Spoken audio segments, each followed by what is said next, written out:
Hello, everyone, and thanks for joining us for Access City Council. I'm your host, City of Las Vegas Communications Director David Riggleman. Coming up on this show, hundreds of fans helped the Las Vegas Golden Knights kick off their second season. And a little later in the show, we talk with Police Captain Sasha Larkin on how Metro is tackling recent crime in the Northwest. Here to discuss these topics and much more is the councilman who represents Ward 2. You know who it is, Mr. Steve Seroka, Colonel Steve Seroka, back on the show. Good to see you. Thanks, David. It's great to be here. Doing wonderfully. Good. Yeah. You're healing well. You had some surgery on an old war wound. Your former Air Force pilot, Colonel, had some knee issues related to that, but you're looking good these days. Looking good. The doc says take the brace off and act like you're walking normal. No restrictions, but you know there are restrictions anyway. That's right. That just comes with the age, right? Yeah. Life is beautiful demonstrated that there are limits on how far I can go right now. Well, good deal. It's good to have you here today. We got a full show, lots to talk about. You know Ward 2 like the back of your hand. Absolutely. If you're not exactly sure where it's located, we're going to show you. It's out in the Great Northwest, basically west of the Rainbow Curve. If you live in that area, work in that area, then you are in Ward 2, you can see on the map. Actually, if you're in that area, you're in the city limits of the city of Las Vegas. People aren't exactly sure where the boundaries of the city, county, North Las Vegas fall. But if you're in that area, you are in the city limits of the city of Las Vegas, and you are represented by Councilman Steve Seroka if you live out in that neck of the woods. An honor to do so. Yeah. Former Air Force Colonel, as we mentioned, retired here at Nellis Air Force Base, but you still are very, very active in the veteran community here. You're a leader in the veterans community here. And I wanted to say this, you posted this on Facebook recently. You said, Veterans Victorious. The Armed Forces Affair at the Hamptons restaurant to promote the hiring of veterans was a huge success. And I know, Councilman, this has been a big passion of yours. Yes. You obviously hit it out of the park because you had all kinds of response. Mike Colian said, great job, Colonel Seroka.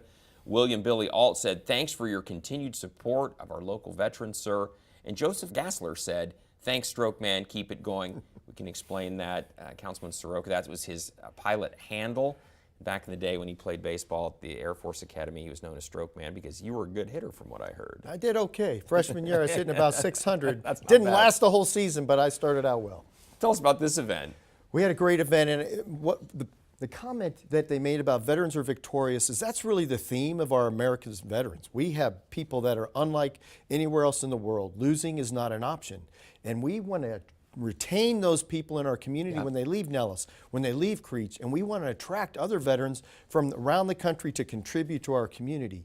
And the reason that I chose Veterans Are Victorious is because we do hear a lot about our challenged veterans, and they have earned our support. We need to help those challenged veterans.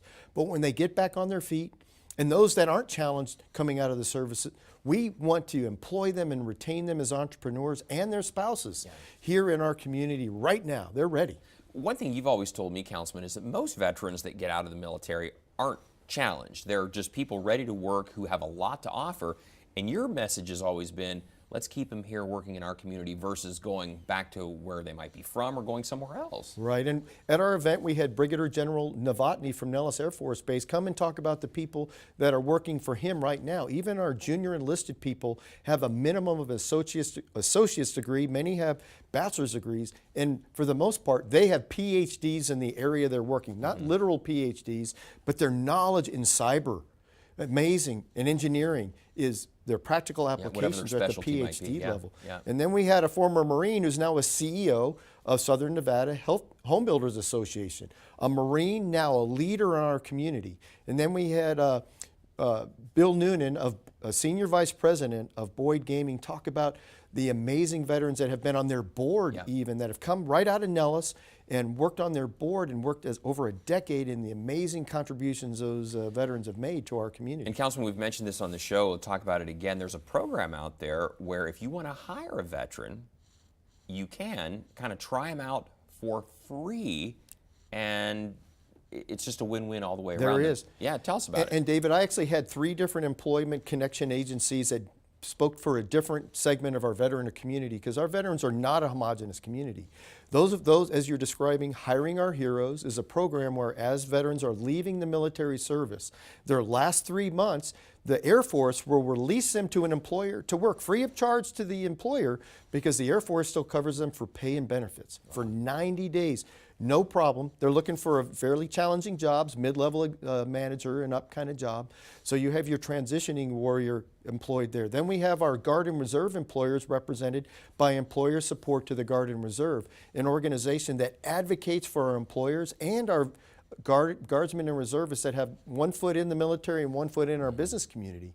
And they have a unique set of challenges, but ESGR connects the two there. And then we had Work for Warriors. If you're a veteran that's been out of the service and is looking for a job of any level, this Work for Warriors program is the most effective and efficient program for helping connect employers. So we had the spectrum covered at the event. We had employers, we had veterans, and as I said, our veteran community is not homogenous, David. We have people that have served in the service 4 years, and then we have people that have served 24 years.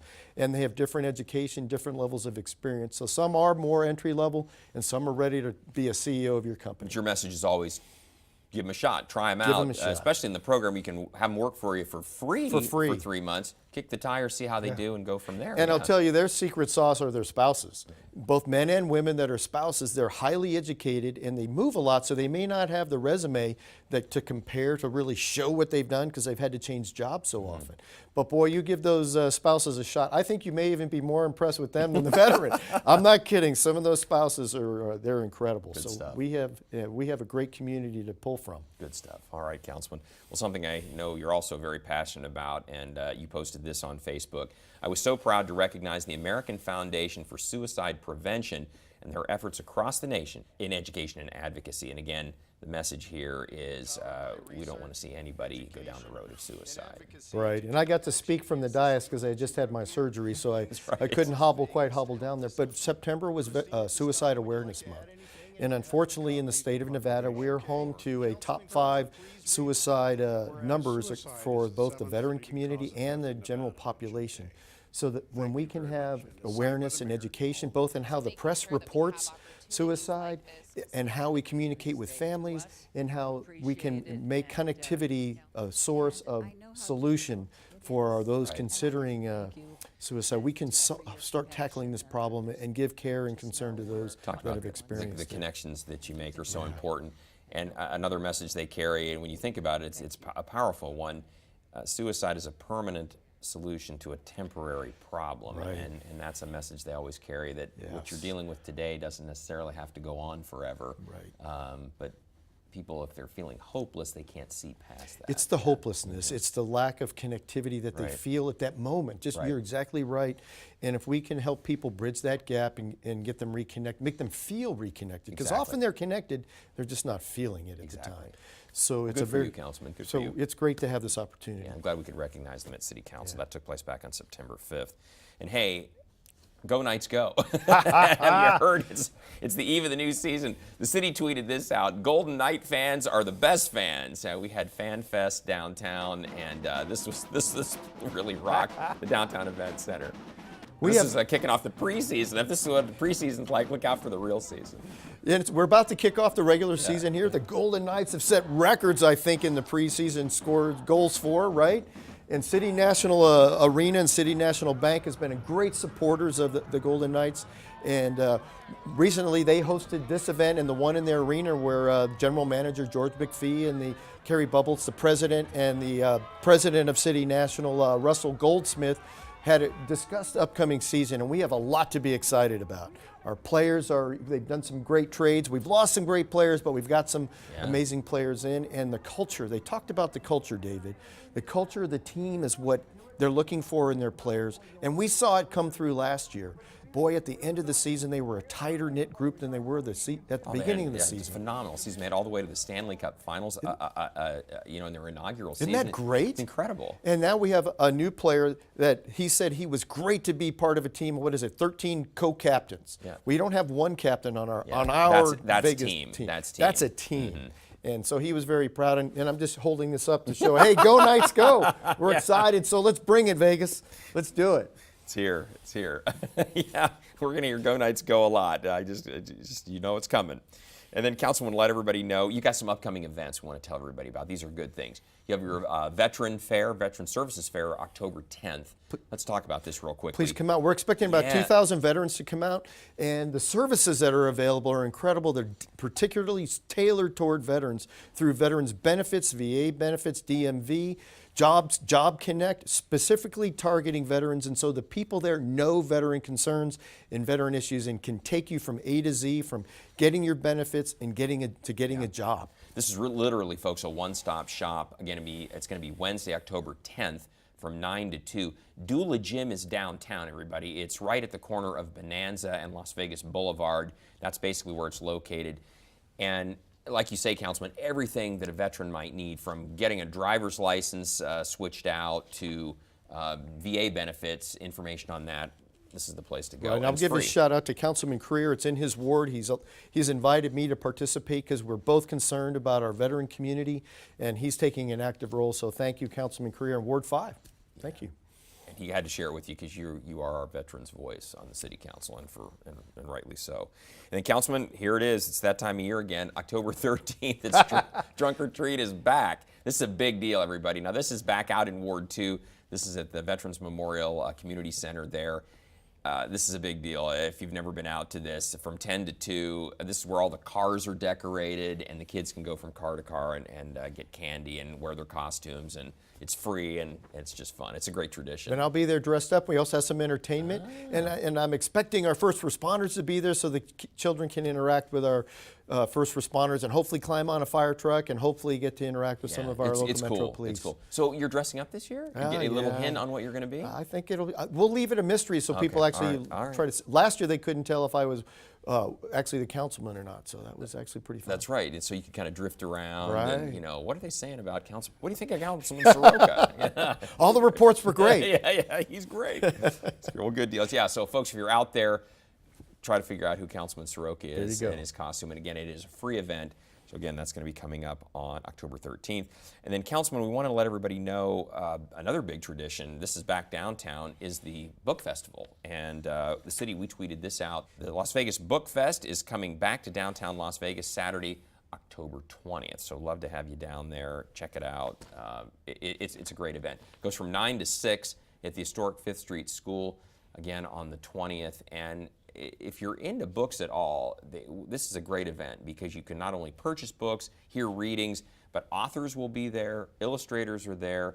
So if you're into the publishing industry at all, this is a must-attend event. It's fun. It's a great event, and David, those of us that live out in the West don't often get an opportunity to visit the historic 5th Street School. It really is historic, and this is an opportunity to not only visit the school, but to participate in an event inside the school. So you get to see this great structure that we have preserved in our community in recognition of our past. Yeah. It's an interesting little piece of trivia. It's called the 5th Street School because back in the day, Las Vegas Boulevard was 5th Street. It was called 5th Street, not Las Vegas Boulevard, later renamed. But that's why the 5th Street School got its name, because it was on what was then 5th Street. Now we can win the trivia contest. Now we can win the trivia contest. But we restored the building here about 10 years or so ago and brought it back to its former glory. It's a wonderful, wonderful facility. So if you've never been down there, you got to come check it out. And we don't use it as a school anymore. It's for these other kind of events. Exactly. And I've been to several events there, and it's a neat venue. It has a courtyard in the middle. Absolutely. And then has a large open space they can hold. The last event I was at, there were 600 high school students in the room, and it was a lot of fun. Yeah, the former gym is basically the auditorium now, but the book festival is a wonderful Las Vegas tradition. Thousands of people come out for it, and always big names in the publishing industry will be there. So if you want to rub elbows with them, get some books signed, it's the place to be. So again, it's going to be on October 20th. And then, Councilman, this is really cool. You have your next Ward 2 shredding event is coming up on November 3rd. And we want to tell everybody about this because this is going to take place at the Veterans Memorial Community Center, another event out there. Again, that's 101 North Pavilion Center Drive, right there at the corner of Alta and Pavilion Center. And this goes from 10 to noon that day. But this is really cool because you've got some props that you want to show us. This is going to be a little more than just an average shredding event. We're going to have a little twist to it, right? Right, we are this time, David. Thank you for that.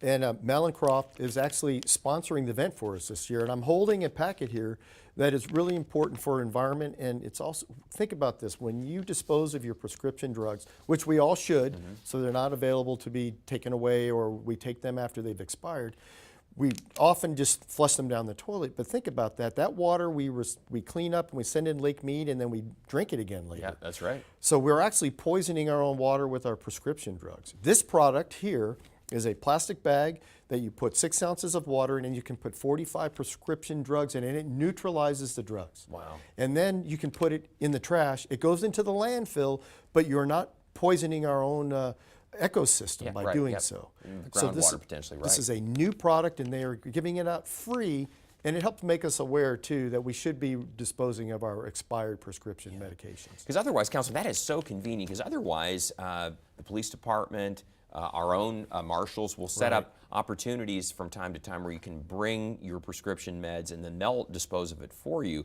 But this is great because you just do it yourself, not have to wait to go to one of those events. You can just take care of it yourself whenever you need to. Right, and thank you to Malincroft for bringing this out and saying, hey, this is important for our community. And I'll tie it in a little bit with our opioid addiction problem. Yeah.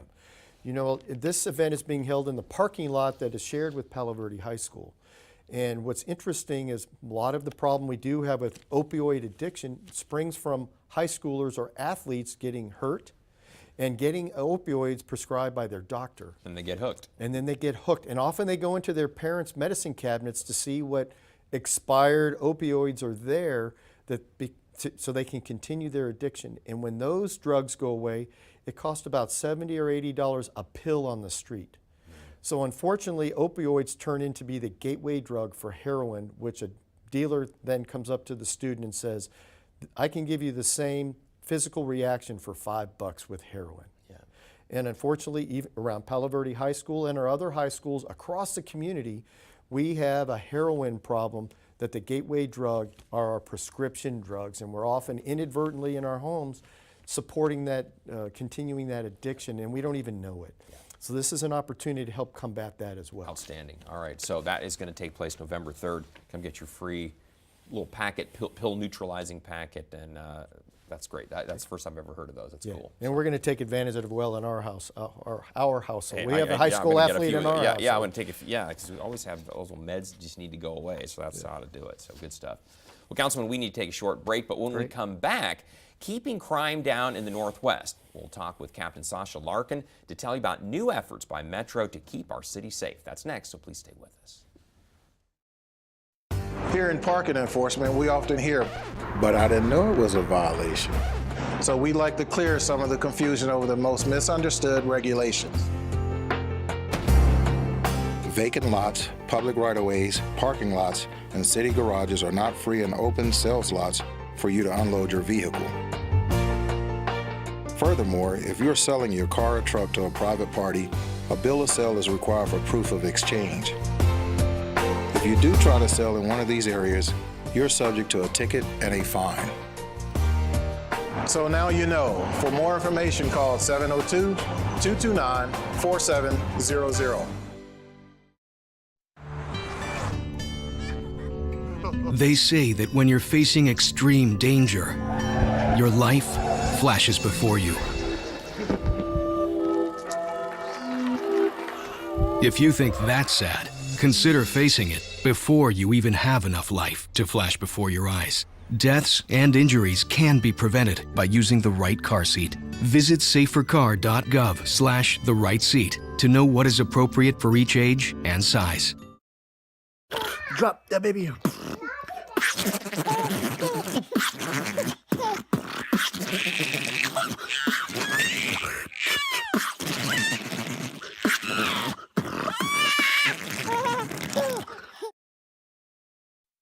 Welcome back, everyone. With October being National Crime Prevention Month, it's always good to talk about and be reminded of crime prevention tips. And who better to discuss all that with than Captain Sasha Larkin with the Northwest Area Command with the Metropolitan Police Department. Captain Larkin, Sasha, thank you so much for being back on the show. You're always a welcome guest here. Councilman, I know you love having her on.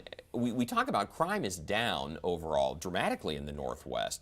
Captain, what, 35%, I think, overall? It is. So violent crime is down 35% in Northwest. And if you don't live in the Northwest, violent crime is down 8% throughout our valley, and total crime is down just over 2%. That's terrific. It is. That said, Councilman, I know we still hear issues here and there, and I know one has to do with the Wallapai Trailhead, where we've got some homeless people living down in the washes, other things taking place in those areas. Tell everybody, kind of set it up for us, and we'll talk to Captain Larkin about what people can do to protect themselves. Well, the people have made their priorities very clear to me. I know we talk about Badlands a lot and the golf course repurposing, but really the people's consistent message has been a concern about crime. And the culverts, which are part of the the regional flood control system, while they help our community stay safe from floodwaters, they serve as an underground highway often for homeless and our criminals. Yeah. So they're not running around on our streets, they're running around underground. And so who would you want to have a good relationship with is Northwest Area Command Captain Sasha Larkin. And she's made that really easy for us. And just before we're sitting here today, I know Sergeant Stu Richardson was up in our conference room talking to Ward 2 constituents and the Ward 2 staff about how we're helping clean out our culverts and patrol them. Captain, such a picturesque area out there, but still, for criminals that are out to maybe try to do something they shouldn't be doing, there's some nice cover through the culverts, just the way the topography is there. They can just kind of hide over the sides of the hills and then hop into people's yards. Well, and think about a few things. Number one, in the middle of summer, it is about 20 degrees cooler under there, right? So it is just a chance for them to get out of the elements, right? The second thing is that it's an amazing tunnel system that actually connects all the way through the city. So they can actually, get from one side to the other undetected, away from the elements, and kind of to have a place where they don't have to worry about traffic concerns or even being stopped by the police, right? And then the second thing is, it's interesting because there is a sense of community down there, right, between amongst the folks that are unhoused, right? They almost have their own little city in some areas down there where it's cordoned off, like this is my section and this is your section. They have their sleeping bags set up and whatever it's their neighborhood. It's their space, right? Yeah. So it really is very complex once you get down there. But specifically where you're talking about off of Wallapai, some of those tunnels are enormous. Like you can walk in standing straight up, where other of the drainage ditches are smaller and you'd have to maybe crouch down to get in. So it's a very complex system, as the councilman said, to prevent flooding. Captain Larkin, what should people do that live near those areas? There's some beautiful homes that are all in that area. Probably need to do some things to protect themselves. They may not even know this kind of situation is going on in there.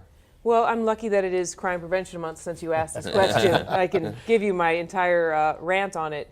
Look, remember this. Here's an easy one for everyone. Criminals are a lot like vampires or cockroaches. They don't like the light, right? So if you are really serious about home protection, as many lights as you can put on at night, flood protection lights, the motion sensor lights, right? The second they trip that motion sensor and the light pops on, they're going to scurry. We see it time and time again. It's the #1 deterrent. Number 2 that we talked about, camera systems.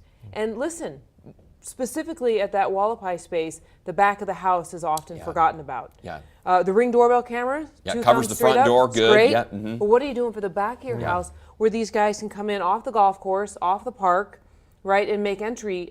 You have to have some sort of awareness, presence, lighting, camera in the back of the house, which we highly recommend. And Councilman, you're hearing from people, is that the issue? They're coming into the back of people's houses, breaking into the back, or just, is that kind of the primary issue? That's a predominant report that we hear. They come from all different ways, but when you live on a golf course, whether your HOA owns that golf course or not, those culverts often end on a golf course, and then they climb into the backyards of the residents of Ward 2. But that's not the only way they come in. They come in the front door too. So as Captain Larkin said, make sure we're policing for each other, and then report those burglaries and Let's talk crimes. about that a little bit. Yeah, Yes. Let's talk about that. Sheriff Lombardo was very gracious with his time just yesterday, and I spent about 45 minutes with him talking about this very issue. And one of the ways we can help Captain Larkin is in how we report these crimes. The calls for service, they look at those numbers, and they look at the call for service number to determine how many people Captain Larkin should have under her command. So the 311 number, if it's not an emergency, if it's not a 911 call, please call 311 and report something that happened recently or is happening right now that you can say, hey, I came home and my home was broken into. And you shouldn't have to stay on the line anymore. The goal is no longer than 3 minutes before they pick up the line. So if it's different than that, let us know as well. But Captain Larkin, would that be helpful to you? Yeah. Very helpful, because we can't fight the crime that we don't know is occurring. And listen, in the age of technology, the way we look at crime and use preventative, or what we call intelligence-led policing, is we're able to map out our crimes. So every week, I have 2 really smart police officers that are my area command intelligence officer, and they sit and they map all the crime. They look at burglaries, they look at robberies, and we can see if there's a series or they clustered. So we're better able to send our resources to the places Where it needs to be. where Yeah, they makes need to sense. be, right? Problem places filled with problem people. We send our resources to attack the crime.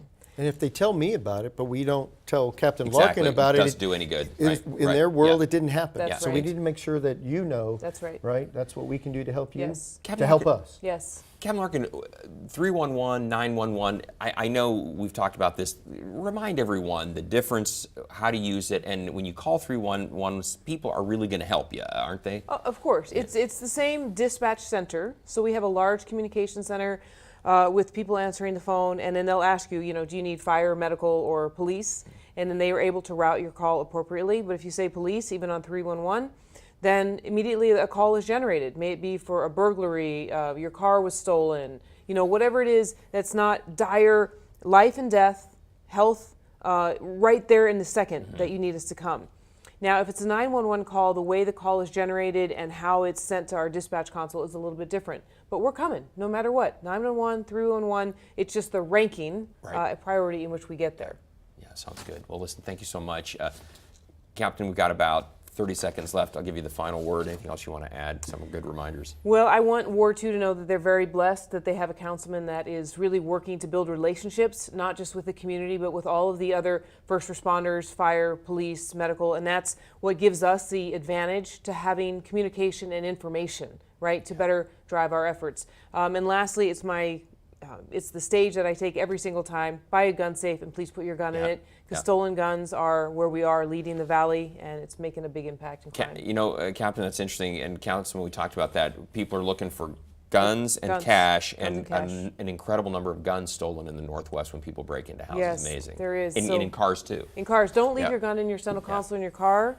Don't leave it on your nightstand. It's not doing any good. Your sock drawer. Please buy a safe, put it in there. It makes all the difference. And you told us this too, that oftentimes in officer-involved shootings, the perpetrator is using a weapon that has been Stolen in a home burglary. Wow. Yes, Wow. and so I know that people would feel terrible if anything ever happened to a police officer by a stolen gun. Yeah, good stuff. Yeah. Good information. Good information. Great all the way job. around. Thank you. And I Yeah. appreciate your willingness to be here today. Honored to and be here. Anytime we ask you to speak to our community, you're always there. So Anytime. thank you. Yeah, she's Looking the forward best. to it. Hoping to see you guys at National Night Out. National Night Out this month, Coming October. up, coming right up. That's right. Thank you. And folks, we're running out of time, but we always want to hear from you. So if there's something you'd like to share with Councilman Seroka, you can always find him on Facebook and Twitter, as you saw today. And by the way, if you leave a comment, we could use your post on our next show. And you can also contact the councilman just the old-fashioned way. Pick up the phone, 702-229-6405, or send him an email. His address is sseroka@lasvegasnevada.gov. He'll get back to you. Captain Sasha Larkin, thanks so much. Thank you. Councilman Steve Seroka, great job. We'll have you back in 6 weeks again with another Sounds update. good. Thank you, from Ward 2. David. A pleasure as always. Thanks. Thanks, you guys. And we want to thank you for joining us for this edition of Access City Council. Don't miss our next show beginning on October 11th with Ward 5 City Councilman Cedric Creer. And don't forget, you can watch us live on the internet at kclv.tv. Thanks for watching, everyone. We'll see you next time around.